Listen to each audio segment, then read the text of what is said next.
Unfortunately, OBS reset my audio settings, so now all you hear is my voice and nothing from the game. So my footage from this weekend is unfortunately not usable as a Lessons of Leadership video. And with the busy season in the restaurant industry about halfway over, the time I have available to create content is almost non existent. That said, I appreciate the patience in this very small but growing community as I try to balance a hobby and my professional career. And although this footage is unable to be used in the way I wanted it to, I think I do have a pretty good idea of what to use it for.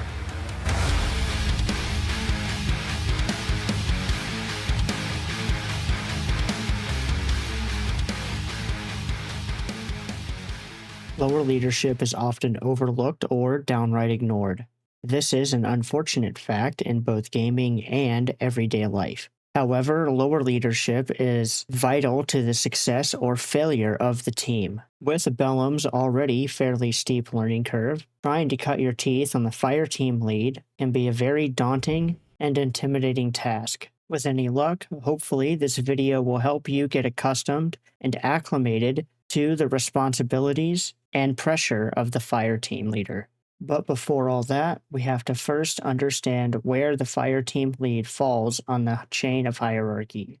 Everybody knows you never go full autistic, so we're going to gloss over the very complex nature of military leadership, and we're going to instead be focusing on the platoon level of leadership without getting too lost in the weeds. Bellum follows a pretty standard platoon scale of 4 9-man squads and 1 platoon HQ. Now in this video, we're not going to go over platoon leadership or squad leadership. Those positions require you to withdraw yourself from the core gameplay loop of gunfighting in order to help coordinate and ensure the success of the entire team. A Fireteam lead is a lot like a chef de partie or a lead line cook in a kitchen. Their job is to ensure that the line is prepared, clean, and ready for service, as well as doing menial tasks like line checks and sanitation checks. They are also responsible for bailing out any station that gets too lost in the weeds, and should know how to work every station, including the dish pit, to help ensure that no station or team member gets left behind. During service, a lead line cook is usually put on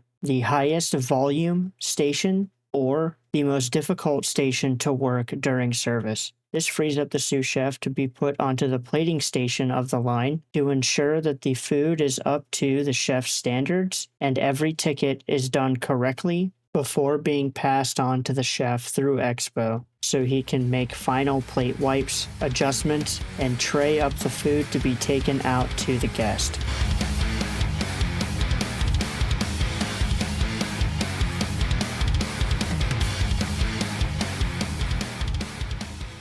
First and foremost, obviously, you should trust your fire team, and that should go without saying. However, an inherent level of trust should be there, as anyone in your squad should know or have a basic understanding of the game mechanics. If they don't, be willing to teach them. And if you don't have the knowledge to teach them, I unfortunately have some bad news for you.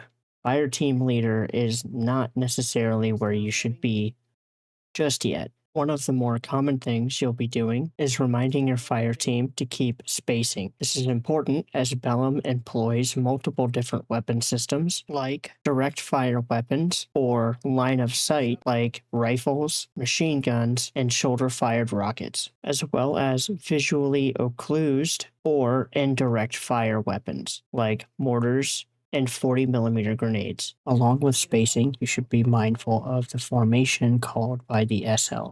There are really only 4 formations that you have to have knowledge of, which we will cover now.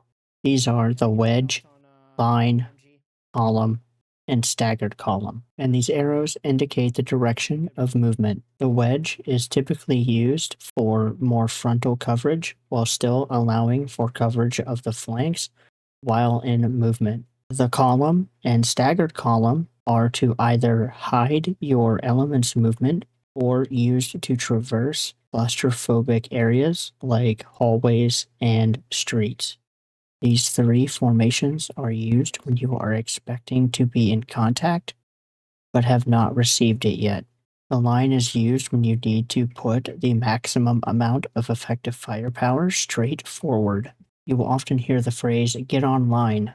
This is the formation they are referring to. The faster you are able to get your fire team into these formations, the better. Keep in mind if you see a potential contact or are initiated in an ambush before the SL can react, do not hesitate to call a formation change to your fire team before receiving instruction. Once contact is made, try to be the first one to give the 3 Ds.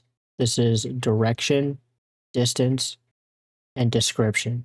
Do note that you may not have all three of these at the time of contact, but sometimes just giving a rough distance and direction from you is enough to get everyone moving into place. Try to be aware of the fire rate of your fire team's belt fed and the amount of grenades coming from your grenadier, because not only are the reload times for these weapon systems much longer than your standard AR, they also have the capability to produce higher amounts of casualties. With these weapons, you can very easily tip the balance of a gunfight into your favor, but you must be aware of the limited ammunition supply of these roles. A good automatic rifleman or machine gunner should fire bursts of 6 to 8 rounds with 3 to 4 seconds of silence in between. This is after contact is initiated, of course, where your MG may have to go cyclic for 5 to 10 seconds. Keep in mind that time and task are rarely going in the same direction at the same time, and the number values given are only estimates, and the severity or intensity of the contact will dictate the time, length, and violence of action required from your fire team.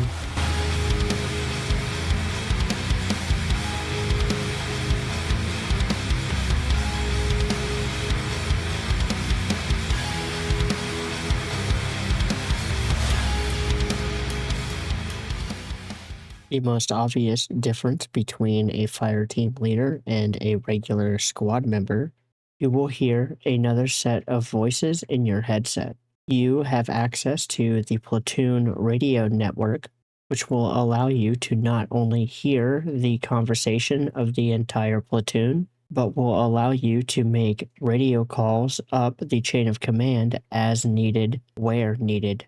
As the 2IC or 3IC, you should only be transmitting on the platoon net if your squad leader is unable to do so because he is either preoccupied, down, or dead. If your squad leader is unresponsive to net calls and you are unsure of what to do next, don't be afraid to tell the platoon net that you don't know. They will be more than willing to give you instruction or help you make a decision under stress. Obviously, once they give you an order, do everything you can in your power to follow it and ensure that you have accountability of the squad and not just your fire team. Understand that you may have to make the difficult decision of leaving downed squad members behind in order to save the rest of those who are alive. That said, the biggest reason why the fire team lead has access to the platoon net is to help get him or her acclimated to the intensity of platoon-wide calls. This will also allow you to see and understand what is going on from a zoomed out level without putting the pressure on you of making decisions. With inter-squad communications being your highest priority, be sure to frequently update your squad leader on what is going on. These conversations should be quick and concise, just like any radio transmission over the net.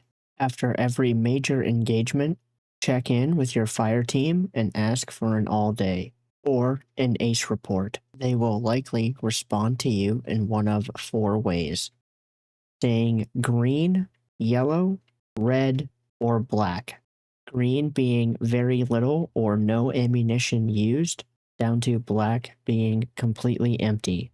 This will also be the time to have your medic check or triage any injuries, and be sure to maintain good security throughout this process. If you have any casualties or dead team members, this is the time to get your casualties back up and into the fight, and be sure to reconstitute dead players. It will then be up to you to condense this information down and provide a low call to your SL on any ammunition, casualties, and equipment. Although this information may seem like it doesn't matter, giving this to your SL will definitely help him make a decision on what to do next, or notify other elements nearby and or the platoon headquarters on what's going on, and if that needs to change any plans already set in place.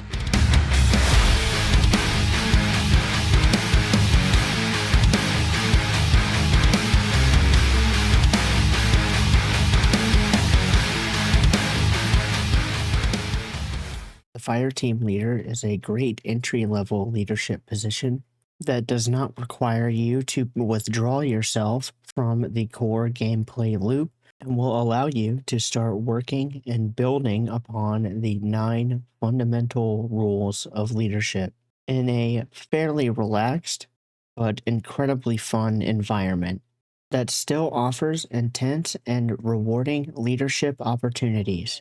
Obviously, the most important thing is to have fun. We're all here to play milsim games, LARP with friends, and enjoy creating milsimp moments. I can say that I haven't had this much fun doing a new hobby in a long time, except for maybe painting Warhammer 40k models.